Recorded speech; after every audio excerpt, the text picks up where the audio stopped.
بسم اللہ الرحمن الرحیم۔ حدیث مبارکہ ابو سلمہ بن عبد الرحمن نے ابو ہریرہ رضی اللہ تعالیٰ عنہ سے اور انہوں نے رسول اللہ صلی اللہ علیہ وسلم سے حدیث بیان کی ہے کہ آپ صلی اللہ علیہ وسلم نے فرمایا، جو کوئی اللہ اور آخرت کے دن پر ایمان رکھتا ہے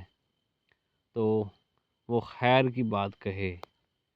یا خاموش رہے، یعنی چپ رہے، اور جو کوئی شخص اللہ اور آخرت کے دن پر ایمان رکھتا ہے تو وہ اپنے اور اپنے پڑوسی کا احترام کرے، اپنے پڑوسی کی عزت کرے، اور جو آدمی اللہ اور آخرت کے دن پر ایمان رکھتا ہے وہ اپنے مہمان کی عزت کرے، اس کی مہمان نوازی کرے، اس کو اچھے اچھے کھانے کھلائے۔ سبحان اللہ و بحمدہ، سبحان اللہ العظیم۔